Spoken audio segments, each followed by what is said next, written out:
살면서 우리는 일상을 살아가면서 대수롭지 않은 여러 가지 일들을 만나게 됩니다.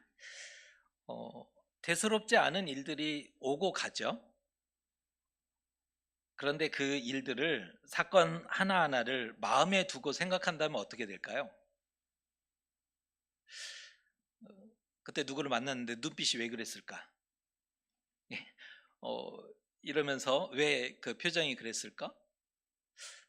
그거를 마음에 두는 거예요. 그리고 묵상하는 거예요. 그리고 밤에 이것들을 다 또 떠오르잖아요. 그러면 이제 잠을 잘 수가 없는 상황이 될 겁니다. 사건 하나하나를 마음에 두고 생각하는 것은 가능하지 않고 또 옳지도 않아요. 자칫하면 머리 아파요. 머리 아프고 크게 스트레스를 받는 그러한 일들이 반복될 수 있을 겁니다. 상처받지 않기 위해서 방어 기제 차원의 어떤 일들에 대해서는 빨리 잊으려고 하는 것도 우리는 이제 생존 본능이 있기 때문에 방어 기제 차원에서 빨리 잊으려고 하는 일들도 있고 의도적으로 무시해버리는 그런 일들도 있을 거라고 생각이 됩니다. 성경에도 보면 우연히 되어진 일들이 언급이 돼요. 우연히 되어진 일들을 소개하고 있는 것을 보게 되는데 특별히 오늘 우리는 에스더서를 읽으면서 우연히 되어지는 일들이 어떻게 연결되는지 그리고 어떠한 결과를 가져오는지를 생각해 보는 시간을 가져보려고 합니다. 실패와 우연이 놀라운 결과를 가져오기도 하죠. 예, 실패했고 또 어떤 우연이 놀라운 결과를 가져오게 되는 경우도 있는데요. 실험실에 배양 접시를 정리하지 않았던 그 한 번의 실수가 페니실린을 발견하게 되는 그러한 놀라운 기적과 같은 일들이 나타나기도 하고요. 레이더 장비를 연구하던 중에 이게 마이크로파가 어떤 음식을 이게 데우는, 이게 가열하는 그러한 현상을 발견하고, 그러니까 레이더를 분명히 발견하기 위해서 연구 중에 이게 어떤 물질을 가열시킬 수 있단 말이지 해서 전자레인지를 만들어요. 그러니까 전자레인지를 만들기 위해서 만들어진 게 아니라 레이더 장비를 연구하던 중에 그 마이크로파가 물질을 가열시키는 현상을 보고 전자레인지를 만들게 되었고, 3M이라는 회사를 아시죠? 세계적인 회사인데 많은 연구원을 통해서 강력한 접착제를 만들기를, 회사 전략적으로 강력한 접착제를 만들기 위해서 시도했는데 실패했대요. 그 실패한 덕분에 우리는 포스트잇을 오늘날 사용할 수 있게 된 것이죠. 실패와 실수가 부정적으로만 작용하는 것은 아니에요. 실패했는데 오히려 그 실패 때문에 성공하는 경우도 있음을 보게 됩니다. 우리는 에스더서를 읽게 됐어요. 다른 여러 가지 성경 중에 에스더서는 사건과 이야기로 되어 있어요. 사건과 이야기로 되어 있어서 읽어내는 데는 크게 어려움이 없는 그러한 쉬운 성경임이 분명합니다. 그런데 전체 사건을 보면 마치 무언가를 위해서, 무언가를 향해서 묵묵히 나아가고 있음을 발견하게 된다는 거예요. 1장에서부터 2장에서 쭉 읽어가면서 마치 무언가를 향해 묵묵하게 나아가고 있는 그러한 장면을 볼 수가 있다는 거예요. 복선을 깔아놓고 계속해서 연결시켜요. 드라마나 영화에서 복선이 나오면 이야, 이것을 통해서 다음에 뭔가 굉장한 것들이 반전도 나타나고 그러지 않습니까? 에스더서가 마치 그런 거죠. 곳곳에 복선을 깔아놓고 이 복선을 연결시켜가요. 마치 어떤 거대한 목표를 향해 묵묵히 나아가고 있는 것처럼. 그래서 에스더서를 읽으면 재밌어요. 특별히 오늘 1절의 말씀을 제가 다시 한번 읽어드릴게요. 잘 보세요. 그날 밤에 왕이 잠이 오지 아니하므로 명령하여 역대 일기를 가져다가 자기 앞에서 읽히더니, 많은 날들 중에 잠이 안 오는 날이 있겠죠. 여러 날 중에 어느 날은 몸이 피곤해서 곤해서 잠에 깊이 들어가는, 금방 잠이 드는 경우도 있지만 어느 날은 특별한 일이 없는데 유독 잠이 들지 못하는 그런 날이 있을 수 있어요. 머리를 베개에 대기만 하면 전원이 꺼지는 사람도 있지만 우리 주변에 그런 분이 있을까요? 머리를 베개에 대기만 하면 그냥 전원이 꺼져요. 이게 전원을 끄듯이 그냥 꺼져요. 금방 대화를 하는데 그냥 갑자기 침묵 받더니 잠을 자고 있는 그런 경우도 있죠. 하지만 반대로 잠자는 게 고통스럽고 힘들다, 어렵다, 잠자는 게 가장 힘들다라고 얘기하는 분들도 있는 것을 볼 수가 있습니다. 아하수에로 왕이 등장을 해요. 오늘 에스더서에 보면 아하수에로 왕, 일반 역사에서는 그 페르시아 크세르크세스 왕, 그리스 원정을 떠났던 영화 300을 혹시 기억하신다면 그 300의 배경이 그리스와 페르시아의 전쟁인데 페르시아의 왕이 크세르크세스 왕인데 성경에서는 그 인물을 아하수에로라고 소개를 해주고 있습니다. 아하수에로 왕이 하필 그날 잠이 오지 않았대요. 그날이라고 성경은 써주고 있어요. 그날이 어떤 날인가를 좀 확인해 볼 필요가 있을 것 같아요. 그날은 신하 중에 오직 하만만이 왕후의 잔치에 초대받고 왕과 함께 참여했던 영광스러운 날입니다. 그러니까 그날은 어떤 날이냐를 이제 앞을 봤더니 신하 중에 유일하게 하만만이 왕후의 잔치에 왕과 함께 초대받았던 영광스러운 날이었습니다. 그리고 잔치를 마치고 집에 와서 아내와 친구들을 청하여 모든 신하보다 자신이 높아진 것을 자랑했던 날이에요.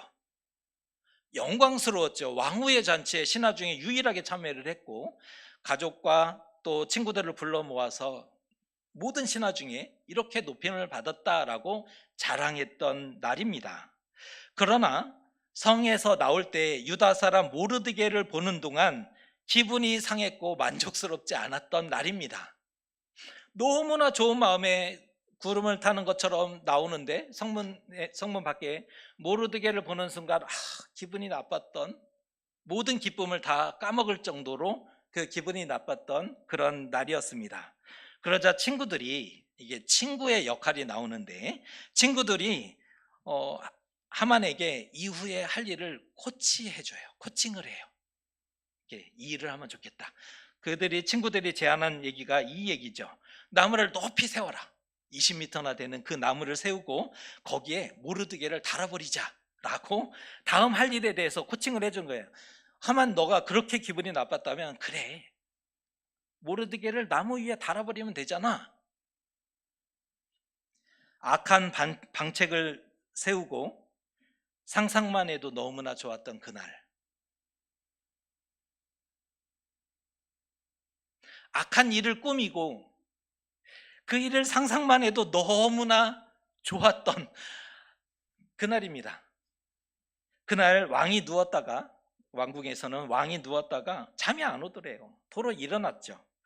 밤은 깊은데 정신이 말짱하죠. 할 일이 특별히 없잖아요. 그래서 역대일기를 가져오라고 명령을 했던 거예요. 제국 안에 중요한 사건들을 기록해 주었던 그 왕실의 역사인 거잖아요. 궁중의 일기를 가져오라고 했다는 거예요. 서고에서 찾아왔는데 많은 책 중에 우연히 5년 전의 부분을 가져오게 된 겁니다. 신하를 보냈어요. 왕중일기를 가져오라고. 서고에서 책을 찾아왔는데 5년 전에 그 부분을 찾아왔다는 거예요. 우연히. 그리고 밤새 읽었어요. 그로 인해서 까마득히 잊었던 한 사건이 떠오르게 된 거예요. 우리가 읽었던 그 말씀입니다. 문을 지키던 왕의 내시 빅다나와 데레스가 왕을 암살하려던 음모를 꾸미는 것을 우연히 모르드게가 듣고 이것을 고발하죠. 모르드게의 고발을 듣고 조사해 봤더니 이게 사실이라는 것이 밝혀져서 그 두 인물, 반역을 꾸몄던 두 인물은 나무에 달아서 처형하게 되는 역대급 사건이 그때 있었거든요. 5년 전에. 왕은 모르드게에게 목숨을 빚진 겁니다. 이때는 그 아하수에로 왕 때 애굽의 반역이 있었고 이 애굽의 반역을 해결하는데 굉장히 힘들었거든요. 그리고 신하들 중에 여러 민족들이 섞여 있기 때문에 왕에 대한 반발과 또 적개심을 가지고 있는 신하들이 있었죠. 그래서 신하들의 반역에 대해서 그렇게 강하게 그들을 처단했던 이 왕으로 알려진 사람이거든요. 반역에 대해서는 용서하지 않았어요. 왕은 모르드게에게 목숨을 빚진 거죠. 신하는 충성해야 했기에, 제국에 충성해야 했으니까 충성한 것이라 치더라도, 그렇다고 해서 왕이 그것을 모른 채 하면 안 돼요. 고발을 해줬고 그 덕분에 악한 자들을 처리했지 않습니까? 하지만 그때 무슨 일인지 모르는데 본의 아니게 아무것도 베풀지 않았음을 바로 오늘 알게 된 거예요. 여러 가지 이제 일들이 있었던 것 같아요. 비록 늦었지만 이제라도 은혜를 갚아야 되겠다, 이 마음을 가졌는데, 마침 하만이 모르드게를 나무에 달기를 구하려고 아침 일찍 새벽같이 왕궁에 들어오는 중에 누가 있느냐 찾게 된 거죠. 정원에 하만이 있습니다. 그러니까 속히 들어오라, 이렇게 된 거죠. 그러면서 왕이 얘기합니다. 왕이 존귀하게 하기를 원하는 사람에게 어떻게 하면 좋겠느냐라고 하만에게 물어요. 그러자 하만이 아멘 하고 은혜를 받아요. 우리식으로 얘기하면 아멘, 그러면 네 맞습니다, 좋습니다, 이런 뜻이잖아요. 하만이 왕의 얘기를 딱 듣고 아멘 하고 큰 은혜를 받아요. 왜요? 마음에 생각하기를 나 외에 누가 있으랴.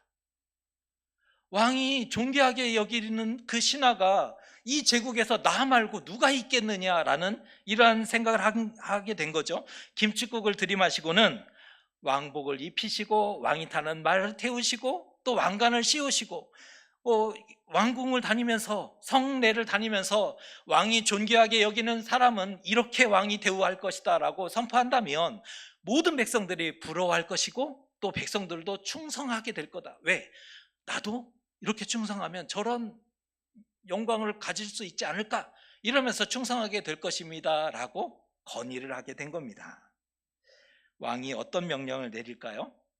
가서 유다 사람 모르드게에게 이와 같이 하라, 하나도 빼놓지 말고 동일하게 하라 라고 명령하죠. 미호에서 나무에 달아 죽이려고 새벽같이 일어나 왕궁에 들어왔는데 그 모르드게를 이제는 자신의 손으로 가장 영화롭게 하는 역할로 바뀌어요. 이게 패자의 역습인 거예요. 그 얘기를 듣고 친구들이 뭐라고 하는 줄 아세요? 친구들의 역할이 또 여기서 등장을 하는데 만약에 그랬다면 하만 너는 모르드게 앞에서 굴욕을 당하기 시작한 것이다 라고 얘기를 해요. 어제는 하만을 부추겼잖아요. 친구들이 부추겨서 야 나무에 달아, 왕에게 구해서 네가 제국의 1인자인데 그거 못할 게 뭐냐, 하만을 부추기는 역할을 친구들이 해요 어제는. 그런데 오늘은 뭐예요? 또 옆구리를 찔러요.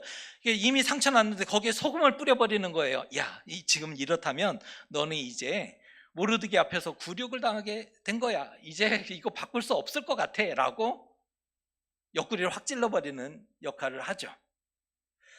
그 말이 끝나기도 전에 궁에서 사람이 왔대요. 잔치가 지금 그 다음날 잔치가 열리게 된 거죠. 하만은 에스더가 베푼 잔치에 부름을 받게 됩니다. 어떤 일이 벌어질지 꿈에도 생각 못했어요. 너를 위해 준비했어. 누구를 위해서 준비한 거예요? 이 잔치는 에스더가 하만을 위해서 준비한 잔치죠. 왕과 하만을 위해서 준비한 잔치였습니다. 왕이 두 번째 잔치에 가서는 에스더를 보더니 너무 기쁜 거예요. 이런 얘기를 해요. 그대의 소청이 무엇이뇨? 나라의 절반이라 할지라도 내가 다 행하겠다라고 얘기합니다. 세상에 딸 바보는 들어봤어도 아내 바보가 여기 있네요. 여러분 다 그렇게 사시나요? 딸 바보는 있어요. 막 딸이라면 막 죽고 못 살죠. 근데 아내 바보가 여기에 있는 것 같아요. 에스더를 볼 때마다 이런 얘기를 하는 거예요. 왕의 얼굴을 대면할 때 호를 내밀면서 그대의 소청이 무엇이냐, 나라의 절반이라도 주겠다. 그랬더니 무엇을 요구해? 처음에 에스더가 잔치에 오십시오. 그래, 첫 번째 잔치에 열렸어요. 왕이 그 잔치에 와서는 소청이 무엇이냐, 나라의 절반이라도 주겠다. 그랬더니 내일 또 오십시오. 그리고 두 번째 잔치에서 이제 또 그러는 거예요. 소원이 무엇이냐, 나라의 절반이라도 주겠다. 그만큼 사랑스럽고 기쁘다라는 관용어입니다. 이게 오해하시면 안 돼요. 관용어예요. 말 그대로 고지곳대로 나라의 절반을 구했다면 아마 몸의 절반을 내어줬을 거예요. 세 번을 얘기했으니, 약속했으니 나라의 절반을 주십시오 그러면, 나라의 절반을 주고 나라 나누자 이러면 이거 이루어질 수 없는 거잖아요. 근데 지혜로웠던 에스더는 때를 기다렸다가 결정적인 순간에 왕이시여 나의 생명과 나의 민족을 저에게 주십시오라고 간구합니다. 왕후와 그녀의 백성인 유다 민족을 전멸시키려던 음모가 진행되고 있었기 때문입니다. 누가 그러냐? 그 악한 자가 누구냐라고 물었을 때 그 대적과 원수는 이 악한 하만입니다 라고 지목을 하게 된 거죠. 왕이 뚜껑이 열렸어요.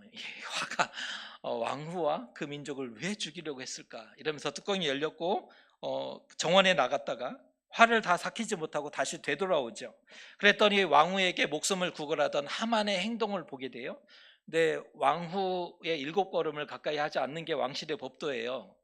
신하는 왕후와 7걸음 이상을 떨어져 있어야 합니다. 그렇지만 걸상에 엎드려서 목숨을 구하는 하만의 모습을 보며 이렇게 얘기하잖아요. 왕실에서 왕후를 범하려 하느냐.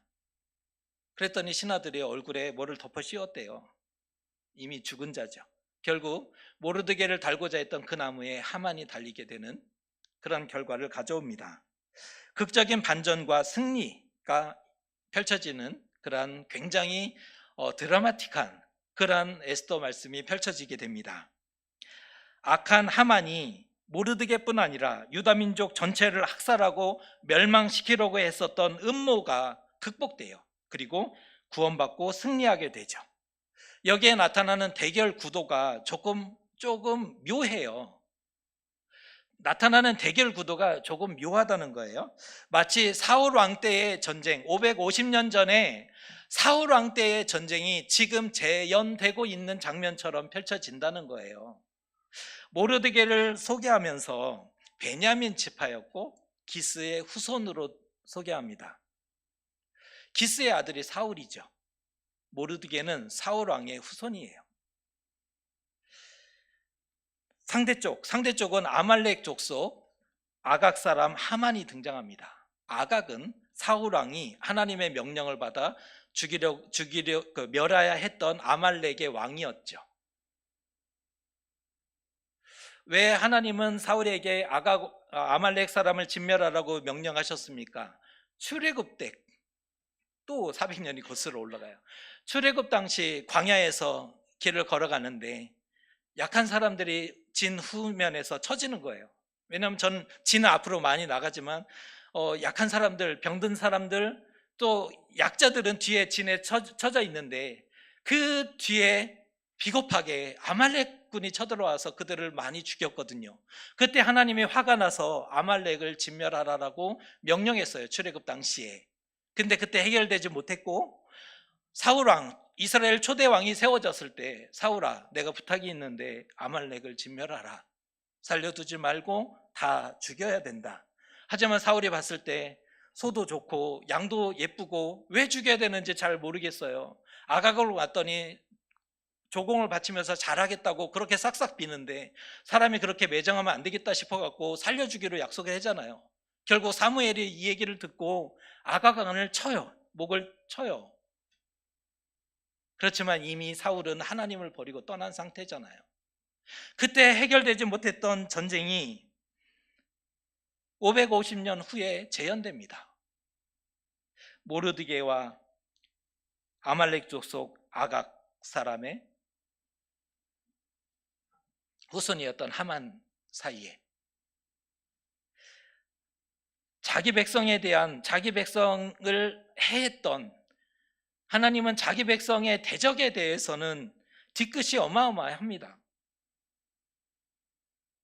1000년이 지났는데도 아말렉을 쳤으면 좋겠다라고 요구하세요. 이런 점에서 우리는 하나님의 자녀라 너무 다행스럽지 않습니까? 반대로 얘기하면 하나님의 자녀이기 때문에, 하나님의 백성이기 때문에 봐도 못 본 척 구하면 용서해주고, 그래 내가 다 이해한다. 피트성이지만 다시 살았으면 좋겠다. 용기 내어 일어섰으면 좋겠다.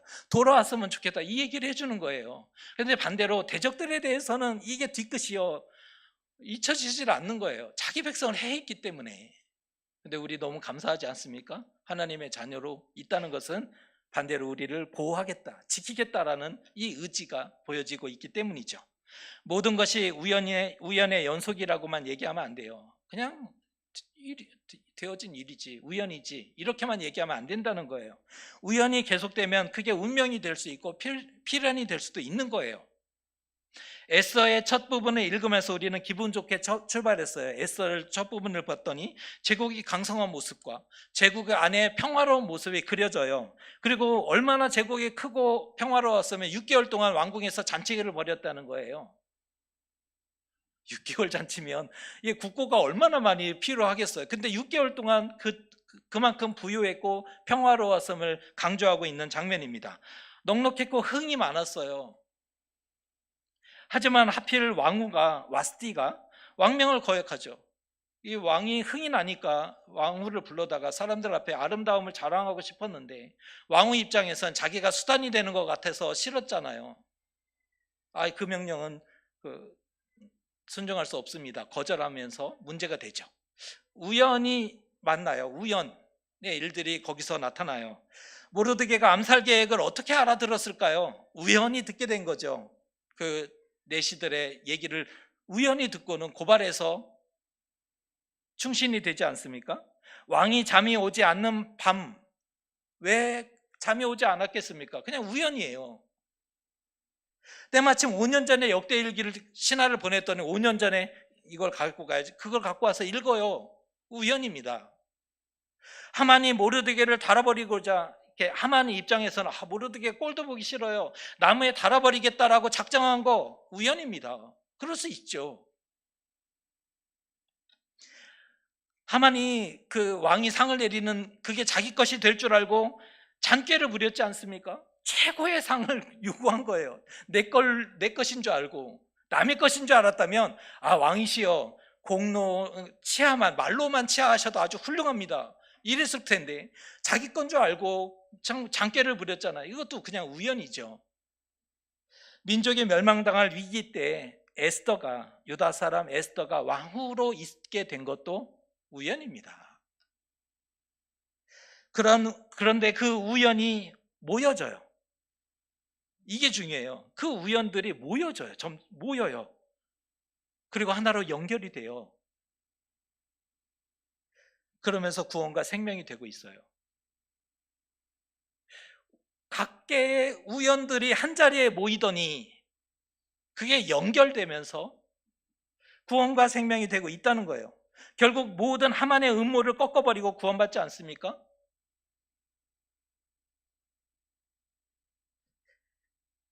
유다민들이 구원받았다, 이 사실이 중요한 게 아니에요. 그 음모를 꺾고 유다민이 구원받았어요. 그런데 이게 무슨 의미를 가지냐 하면 하나님이 자기 백성을 보호하시고 구원하시는 분이라는 증명인 거예요. 하나님이 자기 백성을 보호하신다, 구원하신다라는 증명인 거예요. 그래서 중요한 의미를 가져요. 왜 이게 중요한 의미를 가진지 아세요?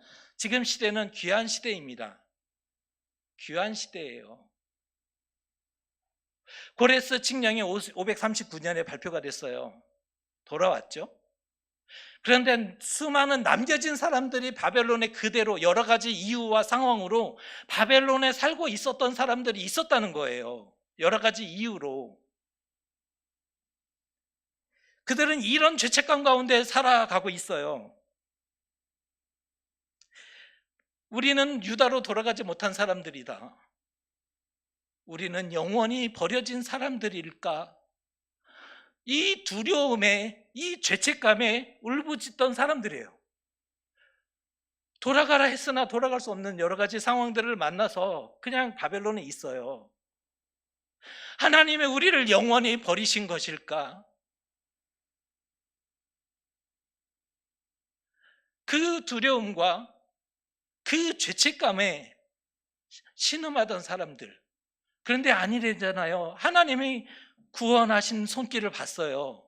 하나님이 도우시는 역사를 봤단 말이에요. 하나님이 여전히 우리를 포기하지 않으셨다를 깨닫고 위로받았던 사람들입니다. 하나님이 아직 우리를 포기하지 않으셨구나. 버린 것이 아니시구나. 우리가 돌아가지 못했지만, 고레스 칙령 때 돌아가지 못했지만 우리는 아직 버림받지 않은 사람들. 그래서 에스더서가 중요합니다. 하나님의 구원을 기뻐하는 절기가 있어요. 출애굽 사건을 겪으면서 유월절이라는 절기가 생겼고요. 멸족의 위기에서 구원받고 불임절의 절기가 생겨요. 이것은 율법에 나타나지 않는 절기인데 이스라엘이 제일 좋아하는 절기로 그렇게 이제 그 절기를 지키게 되죠. 그렇게 살아서 불임절을 거치면서 이스라엘은 살아남아요, 바벨론에. 그렇게 살아서 16년 후에 에스라가 귀환해요. 놀랍지 않습니까? 살아남았기 때문에 16년 후에 에스라가 유다로 귀환해요. 그리고 29년, 30년 후에 느헤미야가 바벨론 땅에서 유다 땅으로 돌아와요. 모르드게가 아니었다면, 모르드게와 에스더가 아니었다면 유다 민족은 멸족당했을 거예요. 그러면 에스라가 어떻게 돌아와요? 모르드게가 어떻게, 우리 느헤미야가 어떻게 귀환하겠어요? 에스라와 느헤미야가 귀환하지 않았다면 이스라엘의 재건과 회복은 없는 일이 되죠. 그러니까 이 에스더의 사건은 굉장히 중요한 사건이에요. 바벨론에 남아있는 백성, 하나님이 포기한 백성이 아니다, 아직 포기하지 않으셨다라는 것과 그들은 그 땅에 살아남잖아요. 이 사건을 계기로 살아남고 그 다음에 16년 후에 에스라가 귀환합니다. 그리고 느헤미야가 29년 후에 귀환하죠. 그리고 이스라엘은 재건을 마쳐요. 그리고 말씀 회복을 통해서 비록 나라는 잃어버렸지만 신앙 공동체를 유지하게 되는 것을 볼 수가 있죠. 우연도 기적을 낳을 수 있어요. 그 작은 우연이 기적으로 연결될 수 있어요. 물론 되어진 일들이 기도 응답의 결과일 수 있어요. 그렇게 해석해 볼 수 있죠. 아, 이거는 기도 응답으로 주신 것이다 라고 해석해 볼 수도 있고요. 사람의 어떤 기도나 노력이나 어떤 선함 이런 것이 존재하지 않아도 하나님의 선물로 갑자기 주어지는 것이 있을 수 있어요. 선물로 그냥 주어지는 것도 있거든요. 그렇게 볼 수도 있어요. 그러나 적어도 에스더서를 읽고 있는 우리는 우연이 되었다라고 말하면 안 된다는 거예요. 적어도 우리는 에스더서를 읽을 때 그냥 우연이라고 얘기하면 안 되는 거예요. 계산된 것이다라고 말해야 된다는 거예요. 우연 아니에요. 계산된 거지. 하나님의 계산된 도움과 구원입니다. 하나님의 계산된 도움이에요. 하나님의 계산된 구원이었어요. 하나님의 계산된 우연이라면, 그것이 우리 삶에 나타난다면 우리의 삶에도 얼마나 좋은 열매들과 결과들을 가져올 수 있을까요? 보이지 않는 손이 우리를 지키고 인도하십니다. 그 보이지 않는 손이 우리를 보호하시고 인도하십니다. 우연이 아니에요. 오래전부터 하나님은 준비하셨어요. 에스더서에 녹아있는 그 우연들이 우연으로만 존재했다면 결과는 이스라엘의 유다민의 구원으로 나타나지 못했을 겁니다. 오래전부터 하나님은 준비하셨어요.